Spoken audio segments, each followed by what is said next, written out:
Unity of Houston is an inclusive church where we seek to understand and live the teachings of Jesus and other spiritual masters. At Unity, we welcome all people from all spiritual paths and every walk of life. We celebrate the diversity of our city and of our world, and we teach love, tolerance, and oneness, seeking to live in harmony with open minds and open hearts. Wherever you are in your spiritual path, you are always welcome at Unity. Join us and discover that the life of your dreams is already within you. So this is the final part of our four-part series. Thank you, Jean Marie, for doing part 3. We're talking about standing in our spiritual truth while we honor our human experience. It's spiritual double vision, and it is complex, and it's paradoxical. And I told you at the very, very beginning of this journey that I'm going to invite you into your genius mind, because it is the genius mind that is able to hold paradoxical truths in mind at the same time. And so we can know that we are eternal, deathless, birthless, changeless expressions of God's light and power who sometimes get a stomach bug. More on that in a minute. Not too much more on that in a minute. There's a paradox here that when we have, I don't know if the Buddhists believe it's like a billion in a billion chance. It's like winning the lottery of all lotteries to receive a human incarnation. And other people think this is sort of like a punishment place. I don't know. I'm more on the Buddhist side. I think that this opportunity to experience our spiritual reality through the human experience and human life and expression, there's just nothing like it. There are things I think that our soul can only discover when we have skin. And so I'm so grateful that we've had this chance to explore this. And today we're going to be completing this series of talks on forgiveness. And I want to make sure I get my title here, because it's a really good one. Forgiveness, the reconciliation of all that is divided within us. That's a big promise. I'm not sure I can deliver that in a 20-minute sermon, but we'll see, because there's a lot divided within us. But I do believe that forgiveness is the path of reintegrating all those parts that we have disowned, all of those places in us that we have not yet been able to love and bring our compassion for in our humanity. That there is a space of deep reconciliation, and we can truly be as one, live one with God, one with each other, and one with our own humanity. That's what we're about today. But first, a joke. At first I thought it was a paradox, but really this isn't even a paradox. It's just ironic, but it's my life, so you're going to hear it. When I was a kid, getting put to bed at 9 o'clock, I couldn't wait until I was a grown-up, and I could stay up until whatever time I wanted. That time is apparently 9 o'clock. That is the gospel truth for me. So paradox cannot be reconciled. The paradox is the reconciliation. In the Hasidic tradition in Judaism, when the young men, it's only young men, unfortunately, not unfortunately, it's their faith tradition, they get to do what they want. But it is when the young men, the rabbinical students, they're studying the deep teachings, not only in the Torah, but in the Midrash, and in the other rabbinical writings on the ancient scriptures.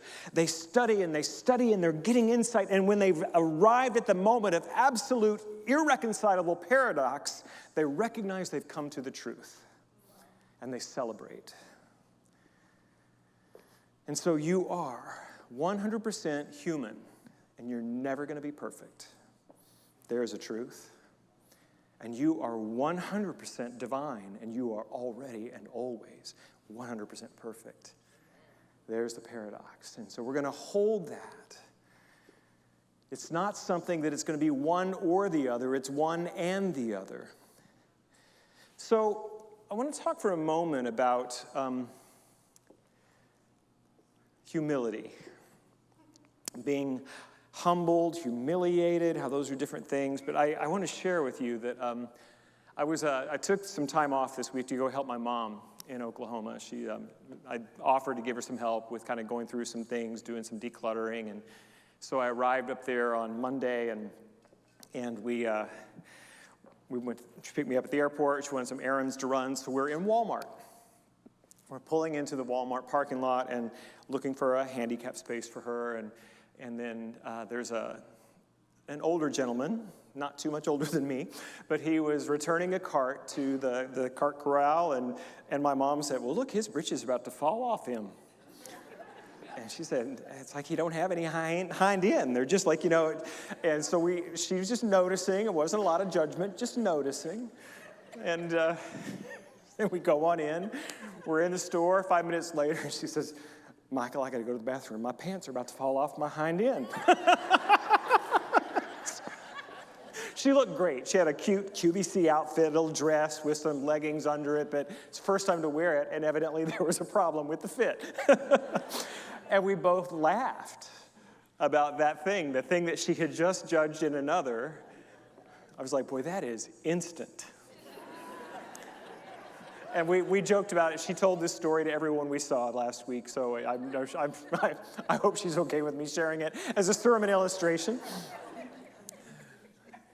So then a little bit later, sitting around with family, and people are talking about, how it was about food. We always talk about food in the Gott family, and how they can't eat things they used to eat because it really upsets their stomach. And I was like, I just turned 57. I still have a cast iron stomach, I'll tell you what.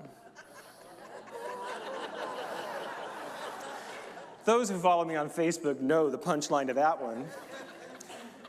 Evidently, I crossed paths with some bug, and I got a GI bug this week that was, I'm not going to give you the gory details, but yeah, I have a cast iron stomach, nothing, and then I could just, the most human thing I have experienced in a long, long time. I was laid low by this thing. And all of this work that I've done on metaphysics and manifesting the reality of my dreams, I wouldn't get farther than 10 feet away from a toilet. It was like not good for days. I said, that's it. Now I won't give any more details on that. But it was interesting and pretty instant, wasn't it? Now, it was humbling, but I wasn't humiliated by it. Do you guys know the difference between being humbled and humiliated? The ego sometimes can't tell the difference. The ego is so concerned with appearances and status that it doesn't want to be humbled or humiliated. But the soul knows the gift of being humbled. And here's why. We're not meant to get our identity from human condition and achievement. That's not who we are. Or it's not all that we are. It's a part of who we are. And so being humbled when there's something disrupts our lives, when we have a loss that is not expected, whether it's a job or a marriage or a loved one, these sorts of things, or whatever it is that we become humbled, then we get shaken down to our foundation, and it opens us, if we're willing, to a deeper identity with Spirit. And so being humbled, and those who have experienced addiction and recovery, you know this, that the first step is to admit, I have no control here. There's nothing good here. To admit, being humbled, and then that becomes an opening. The same root for humbled, humiliated, humus, the word for earth, you know that? There's something, that's the same Latin root. It's like there's something, or maybe it's Greek, that there's just like earthy reality. Dirt. How much more earthy can you get? Although that's where things grow. There's something there. And what other word begins with H-U-M? Human. Yeah. There's a root here in the language that's pointing us to a truth that it's okay to be human. We're not here to transcend our humanity. We're here to reveal God in and through our humanity. And we're still going to get stomach bugs sometimes. Does that make me less of a metaphysician? Maybe in some people's eyes. I don't really feel that way. It's just I'm co-inhabiting a space with billions of human beings and trillions of other little microorganisms, evidently, and I've just crossed paths with someone, and that's part of the experience. And what we sometimes do is once we get a hold of these metaphysical teachings, like we offer in Unity, that we have the capacity to transform our experience through our thought and our practice, we think that we can control everything. Where's the humility in that? And so life will sometimes do us a great favor. Like getting a little stomach bug, or losing a job, or finding yourself in an addiction, or a financial crisis. These are invitations for us to open to a different reality of who we are. It's a hard problem. As a matter of fact, it's part of what's called the hard problem of philosophy. How do spirit and matter interact, or mind and matter? And different spiritual traditions have found different ways of doing it. And most in the West are what we would call, what's the word I'm looking for? And my brain isn't fully back. I'll get to it, doesn't matter. But they dualistic. That they tend to divide spiritual reality from earthly reality. And so God and the spiritual reality is good, earth and human reality is fallen, it's bad. And we got to get over this human stuff so we can get to God. In Unity, we actually don't believe that or teach that. We teach unity. Everything is God. And so even these storms we go through, even these struggles and these really traumas and catastrophes we go through are still openings into God if we are willing to align ourselves with the truth of that. There's a famous passage in the Bible in 2 Corinthians chapter 12. I'm not going to read it because I'm already going a little long. Talked about the stomach bug too long. But Paul says that he's been humbled. That he said, I can't brag because God gave me a thorn in the flesh. He called it a messenger from Satan and never revealed what it was. But he said he prayed 3 times that God would remove this, whatever it was, in his flesh, take it from him. And then he finally got an answer from the divine. The infinite creator of all says, nuh-uh. Ain't gonna do it. Actually, what the Bible says in 2 Corinthians 12:9 is that my grace is sufficient for you. My strength is made perfect in weakness. And so this is beginning to move us into the mystery of what it means to be human and divine. That if we are willing to receive the grace of God, even in our greatest pain, power will be revealed. Glory will be revealed. Transformation will occur in us. And it may not look like what the world would recognize as success and fame and glory. And it might. But true spiritual revelation is always inviting you. And so no matter what it is that's going on in your world today, no matter what the thing is that is causing pain and fear, there's God tapping. Let me in. My strength is made perfect in this. My grace is big enough for this. If you will open. And so as I was thinking about what forgiveness is, Jean Marie and I were talking about it before this service, I really love Oprah's definition. She said forgiveness is just finally letting go of the idea that the past is going to be different. And what came to me is that it's really just letting it be. We sometimes get the idea that forgiveness is this grand spiritual gesture that I offer to you, or that you offer to me, or that I ask from God on high. It's just letting it be what it is. Stop fighting it. Stop resisting. Just accept. This is what is. This is a path of forgiveness. And when we begin to move in that realm,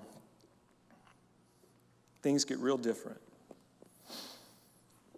So for me, I was thinking about that wonderful song that John Lennon wrote, "When I find myself in times of trouble, Mother Mary comes to me, speaking words of wisdom, let it be." Let's sing one chorus. Let it be, let it be, let it be, let it be. Whisper words of wisdom, let it be. Y'all should join the choir. That's good. In Matthew 18, Peter came to Jesus and said, "Lord, how many times shall I forgive my brother or sister who sins against me? Up to 7 times?" And Jesus answered, "I tell you, not 7 times, but 70 times 7. And then Jesus offered a parable. Sometimes it's called the parable of the ungrateful servant. He said a master had a servant who owed him 1,000 bags of gold. Now, that's a lot of money, because gold has had a fairly consistent economic value throughout the centuries. So 1,000 bags of gold today would be millions of dollars. And that is what it's equivalent to back in the day. Just indescribable amount of debt that this man owed. And the master said, no, here's the first. The servant said, "Please, I cannot repay it. Have mercy upon me, release me." And the master said, "Yes, you are released." And the joy that arose in this man who had been relieved of extraordinary debt, he was free. And he went back into the world a changed man. And as he was out in the world in this joy and freedom, he noticed that somebody owed him $20. He said, "Hey, I know you. You owe me." And the man said, "Please, I have nothing. I cannot pay you. Have mercy upon me." And the servant who had been forgiven said no, and sent him to debtor's prison. Word got around of this event back to the master. And the master called the guy in and said, "What's happening? Do you remember that conversation you and I had about the 1,000 bags of gold? I heard about this thing with the $20 guy." And he sent him to prison. Now, these stories have been used in a lot of different ways. I knew this story a lot as a kid, and it was, you got to forgive or you're going to get in trouble. That's the message I took from that story. Because if you don't forgive, you're going to get the bad stuff too. But what Jesus of Nazareth was really seeking to do was illustrate universal principles and laws. So let's look at this metaphysically. The universe has said, there's no debt. To you, the universe has said, the blessings are already given to you. There is no debt for you. You are free. And we can live in that freedom. And we can be walking through our lives knowing that we are free and unlimited. And then we come across somebody who's like, "Hey, I posted happy birthday on your timeline. Hey, I let somebody in when I tried to merge. Hey, I paid my taxes for 40 years. We get this feeling like somebody owes us something. Now, the universe has already said there is no debt. You're free. But what happens when we are not in that consciousness, but we see debt, what is owed us? According to the parable, we are placed in prison. Do you get this? This is the principle of forgiveness. That when you extend unforgiveness to another, you yourself are imprisoned. And I don't need to illustrate all the ways in which you're holding people in your debt. I know a few of my favorite ones. But the invitation here is to set them free, because you are freed when you set them free. Let it be. Let it be. Just let it be. I want to tell you, too, I feel like I need a couple of caveats here. Forgiveness is not the same thing as condoning. Harm is done. Real harm is often done. Abuse. Yeah, to forgive someone is not to condone the behavior. Forgiveness is done to set you both free. It's not to go back. It's not to say that what happened didn't happen. And I also want to say that justice is not the same as punishment. That forgiveness is not letting somebody off the hook who should be punished. And justice can still occur, even though forgiveness has happened. When apartheid was dismantled in South Africa, they created the Truth and Reconciliation Council. And they did, I should have written it down. It's a different type of justice than retributive justice, where they began to, restorative justice.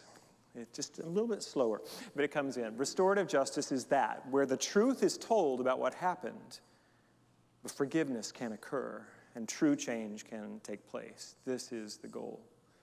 And retributive justice is that a crime has happened and somebody's got to pay. Remember, the universe has already said there is no debt. But when we're holding this old idea that I've been wronged and somebody's going to pay for it, we place ourselves in the cycle of punishment and retribution. One last thing about this. I saw a TV show. I'm not going to tell you which one it was because you might not approve of your pastor watching it. But it's a British one, so they said the cuss words in really nice accents. So, and Kristen Scott Thomas is one of my favorite British actresses. And she was in a scene. She's my age. She was the older person. And then there was a younger person. And doing this kind of conversation about what it means to be at this different stage of life. And she was instructing this younger woman that she needed to get out there in life, go flirt with people, connect with people. And then the younger woman, Phoebe Waller-Bridge, is that her name? Wonderful. She said, but what if all the people are really just terrible? I've asked that question a couple of times in my life. And what Kristen's character said just blew me away. She said, people are all we've got. While we're here in these bodies, we need each other. And I don't know if you're waiting for your perfect people to show up so you can have your people, but you're going to be waiting a while. Some church in Houston has over their door a big slogan that says, perfect people not allowed. That's brilliant. And we don't need you to be perfect. No. So real quick, yeah, Gary, do you mind? We never do like these sort of things in a service, in a sermon, but I really felt led to do this today. This is a meditation. It comes from the Buddhist tradition, but Ram Dass has a version of it that I would just like to share with you. So if you just close your eyes for a moment and just feel these words. And if you want to call to mind someone that you may be struggling with, either in your personal life or in the world, someone that you may find a little relief if you were able to forgive them a bit, just hold them in your mind. This person has a body and a mind just like me. This person has feelings, emotions, and thoughts just like me. This person has experienced physical and emotional pain and suffering just like me. This person has at some time been sad, disappointed, angry, or hurt just like me. This person has felt unworthy or inadequate just like me. This person worries and is frightened sometimes just like me. This person will die just like me. This person has longed for friendship just like me. This person is learning about life just like me. This person wants to be caring and kind to others just like me. This person wants to be content with what life has given them just like me. This person wishes to be free from pain and suffering just like me. This person wishes to be safe and healthy just like me. This person wishes to be happy just like me. This person wants to be loved just like me.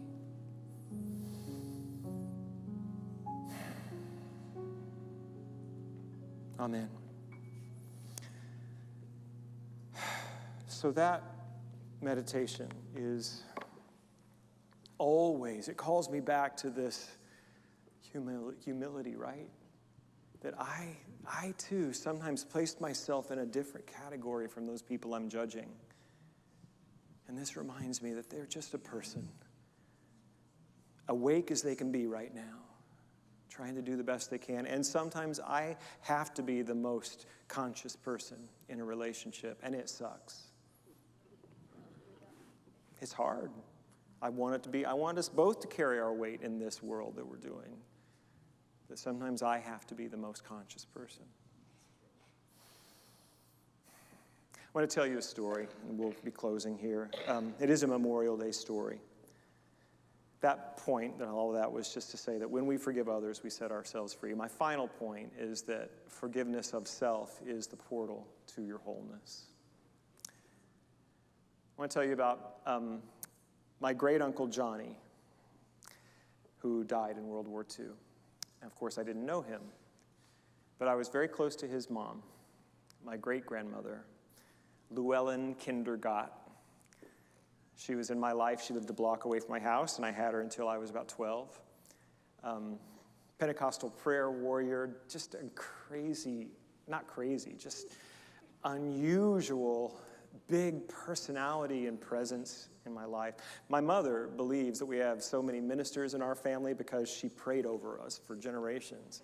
We have a lot of drunks, too. I don't know what to say about that. My older brother and I were like, we got both. So, he's been sober for longer than I have. But my grandmother was something else.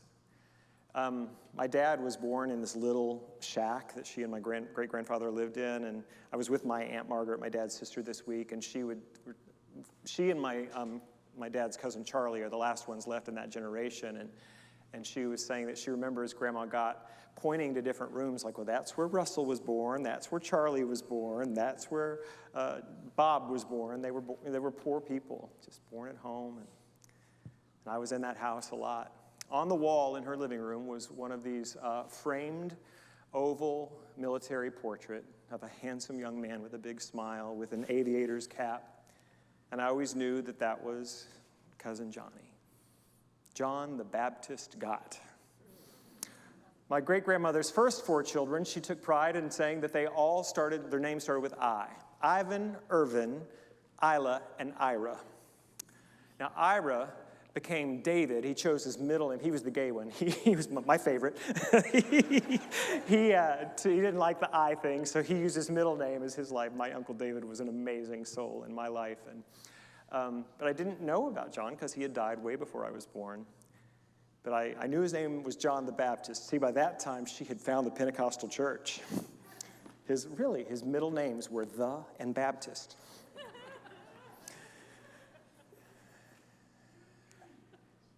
He was 17, and a lot of his friends were going off to war, and he couldn't because he was 17, unless he got his parents to sign a release. And his mother said, no, you're not going to war. And I don't know what happened. I don't know who he got to talk to her. I don't know how all that happened, but she finally relented and signed the permission, and he went to war. He was shot down in his first mission over the North Sea. His body was never recovered. My dad said that my great-grandmother never forgave herself for that. He knew her far longer and far better than I did, so he might be right. But I have a different view on it. I think she never lost the pain. But her life demonstrated a fullness and a joy that was bigger than her pain. And you see, I think self-forgiveness doesn't mean that we don't feel the pain of our actions and our choices and what we did. It means that our truth has become big enough to hold it. I know there's so many of us that use our past as a block to really living our wholeness. And if we could just get over that, then I could be the spiritual truth that Michael tells me I am every week, but I still don't quite believe. And what I think my grandma got demonstrated was that a spiritual being can live with the past and have it live in her and still have so much love. So I think my invitation to us all is to be like Grandma Llewellyn Kinder Gott. Just let yourself be human. You know, Brene Brown says that the only people that don't live with regret are sociopaths. It's okay to feel pain about some of the things that we've done. And God's love for you and in you is bigger than that pain. You see, perfection is not wholeness. Perfection is not wholeness. You're never going to be perfect, but perfectionism can be the block to your wholeness. Thank you. Whoever said that, I needed to hear it too. Thank you. Now, wholeness is standing in our spiritual truth. It's the last thing I'm going to say on this series this month, so I'm going to make sure I get this right. I even wrote it down. Wholeness is standing in our spiritual truth while honoring our flawed, tender, heartbreakingly, breathtakingly beautiful, and fragile humanity. Pray with me now.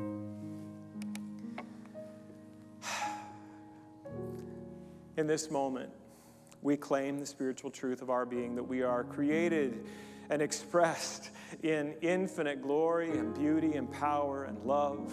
This is who we are. We are image bearers of the divine, here to take God on a joyride in a human experience. This is who we are. And anchored in this truth of spiritual oneness, it is easy for me to speak my truth over myself and everyone within the sound of my voice, that we reclaim the divinity in our humanity, that our imperfection is the doorway for God's grace, that our flaws are the ways in which we become humbled enough to receive love and connection. And so we can be both powerful and vulnerable. We can be unlimited and limited. And all of our experience in humanity is divine.